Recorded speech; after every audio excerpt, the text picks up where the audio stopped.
በሞቅታ አምልጦኝ ትግሉ ይቀጥላል አይደል? የጋራ አርማ ያጣ ሰፈር ውስጥ እኮ ነው እየኖርን ያለው። እኛንም የሚወክለን ግመል ነው። የዚህ ሰፈር ፊልም ላይ ማን ጠላት ማን አክተር እንደሆነ ለመለየት ቸገረን እንጂ ኑሯችንስ ፊልም ነበር። ደሃ እንደ ድመትና እንደ ፊልም አክተር ይሰቃያሉ እንጂ ቶሎ አይሞቱም።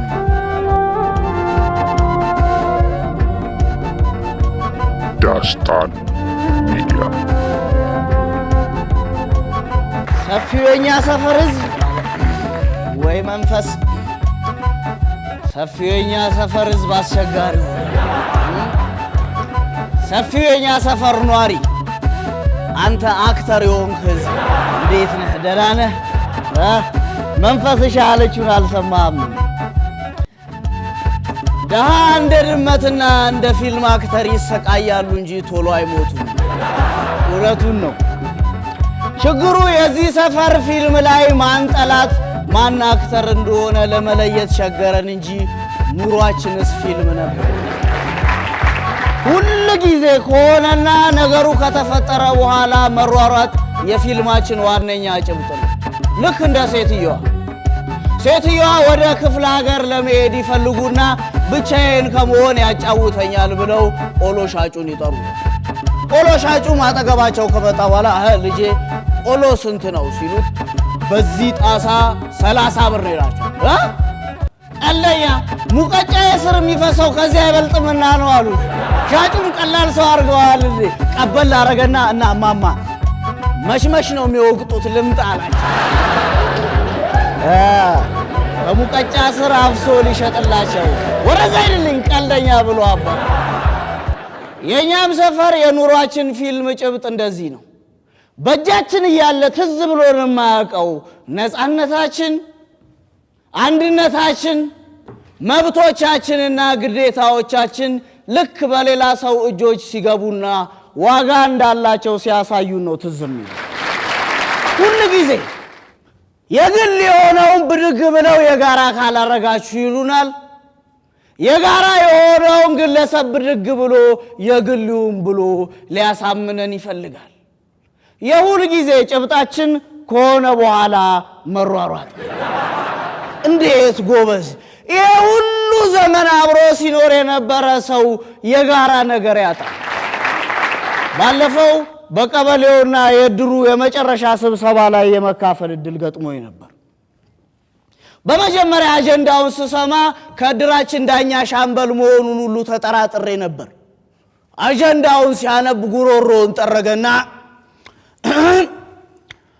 እዚህ ሰፈር ውስጥ ረጅም ጊዜ አብረን ኖረናል፣ በጋራ በልተናል፣ በጋራ ጠጥተናል። ታዲያ እንዴት አሁን የጋራ የሆነ ምልክት እናጣለን? ስለዚህ የጋራ የሆነ አርማ ሊኖረን ያስፈልጋል። ተሰብሳቢዎች እናንተ የጋራ ነዋሪዎች ናችሁና ይወክለናል የምትሉትን አርማ እዚያ ያካፍሉናል።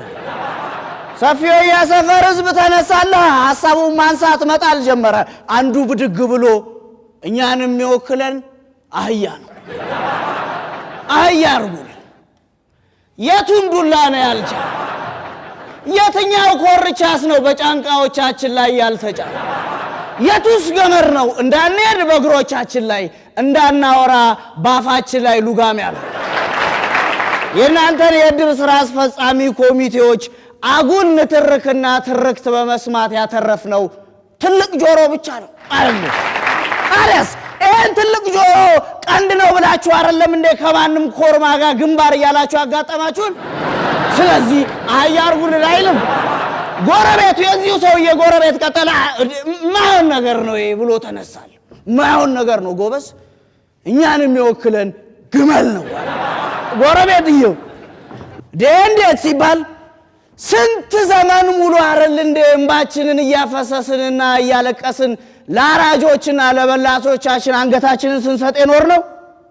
ታዲያስ የማንም በአቅም ያነሰ በእውቀት ያነሰ አይደል እንዴ እንደ ግመል ቁጭ በሉ ሲለን ስንቀመጥ ቁሙ ሲለን ስንቆም የነበር ነው። ውሃ ጥሙን ችለን ስለ ውሃ የምናዘም ህዝቦች አይደለንም። ስለዚህ ግመል አርጉልን አለን። ከፊት የሻምበል ካድሬ የነበረው ብድግ አለና ማይሆን ነገር ነው ጎበስ፣ እኛንም የሚወክለን አበባ ነው አይደል? እንዴት ሲባል ህብረ ቀለም ያለን ህዝቦች ነን እኮ። ህብረ ብሔራዊነታችንን የሚገልጽልን አበባ ነው። እሾሁንም ፍሬውንም እንቡጡንም በአንድነት የያዝን ብንረግፍም ደግመን የምንበቅል ህዝቦች ነን አይል ብድግ አለላ አንዱ አበባማ አይሆንም።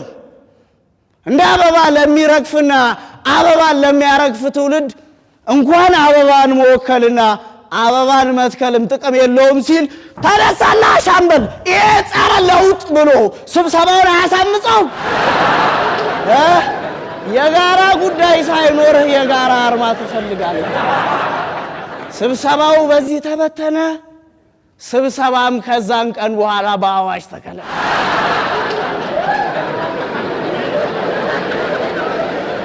ስብሰባ ግን እንደኛ የተጠቀመበት ህዝብ አለ። እኛ ነን እንጂ በስብሰባ መጠቀም ያልቻለ። ሁሉ ጊዜ መሰብሰባችን ለመበተናችን ምክንያት።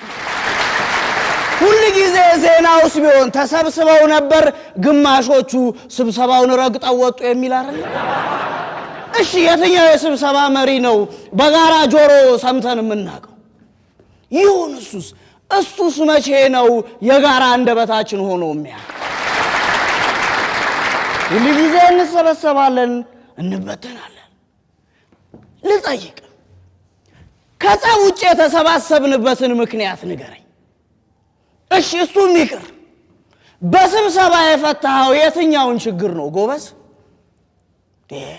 የጋራ አርማ ያጣ ሰፈር ውስጥ እኮ ነው እየኖርን ያለነው። እኔ እንደውም አንድ ጊዜ መምህር ቅኔ ጋር ጠጅ ቤት እየጠጣን ሄድኩኝ።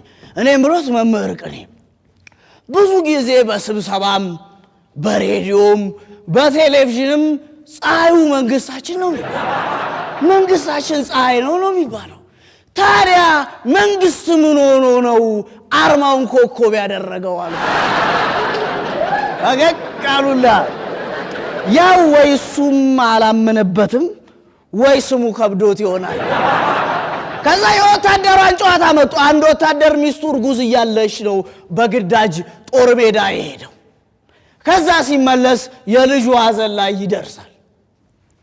ከዛ ሰው ከተሸኘ በኋላ ሚስቱን መጠየቅ ይጀምራል። እኔ እምልሽ ወንድ ነበረ ሴት?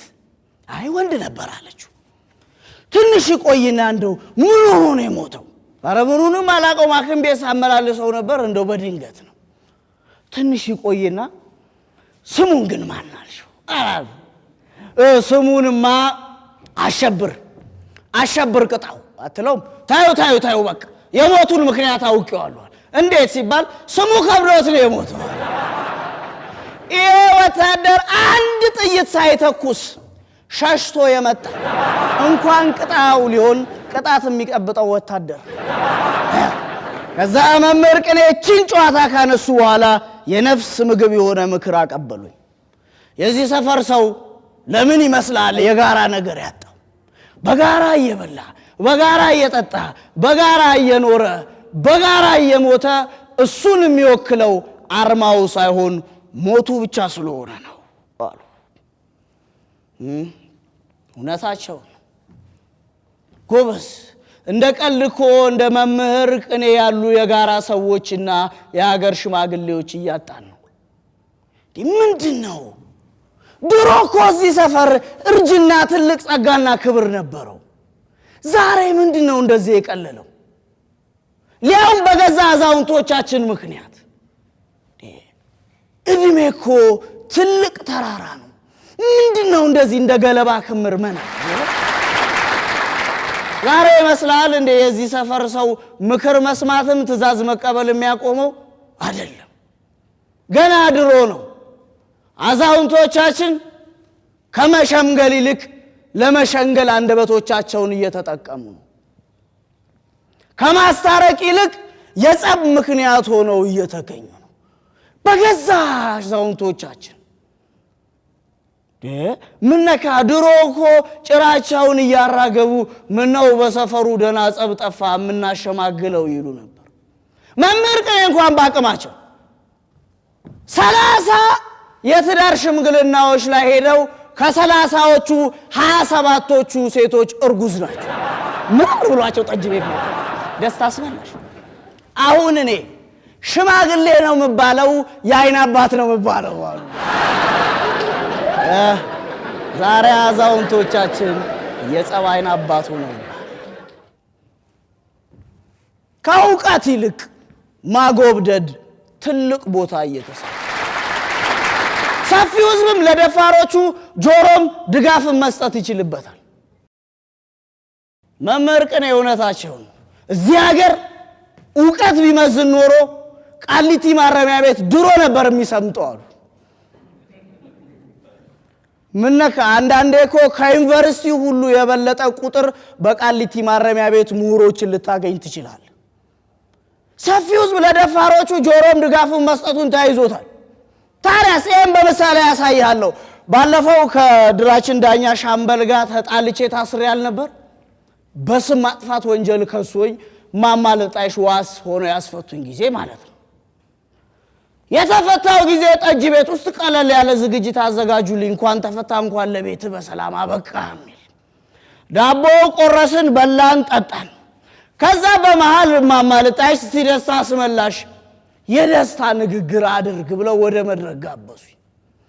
እኔም አንዳንድ አካላቶችን ለማመስገን ከሞከርኩ በኋላ የደረሰብኝን የፍትህ መጓደል ካወራው በኋላ በሞቅታ አምልጦኝ ትግሉ ይቀጥላል አልልም።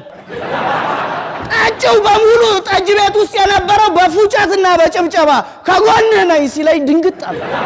ኧረ ጎበዝ ትግሉ እኮ ከኑሮ ጋር ነው አልኳቸው።